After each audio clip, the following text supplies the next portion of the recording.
এটা ছিল গত শুক্রবারের ভিডিও, যেদিন আমার বরমশাই কলকাতা থেকে বাসায় ফিরেছে। তো চলো কি কি এনেছে সেটা তোমাদের সাথে শেয়ার করি। সবার প্রথমে এখানে ছিল কচু শাক আর একটা হাজারি গোলাপের গাছ।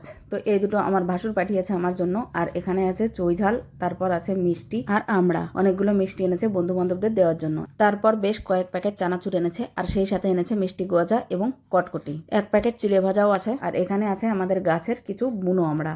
তারপর আছে রসগোল্লা, এখানে আছে পান্তুয়া, আর এই যে মশলা এবং সাদা দু রকমের আমলকি। সাথে আমার সব থেকে পছন্দের ঝাল ঝাল কাঁচা লঙ্কা আনতে একেবারেই ভোলে না, সেই সাথে মিষ্টি সন্দেশ এবং মিষ্টি গুজিয়াও আছে। আর ঝালের সাথে আমার ভাসুর নিজের গাছ থেকে তুলে কয়েকটা বোম্বাই লঙ্কাও আমার জন্য পাঠিয়েছিল। এখানে আছে শাপলা এবং কলমি। এখানে কলমি পাওয়া যায়, কিন্তু সেই কলমিগুলোই পাতা বেশি, আর এই কলমিগুলোই ডগা বেশি। আর এই যে দেখো টক শাক, সাথে কলকাতার কচি বেগুন, একটা মোচাও সাথে নিয়ে এসেছে।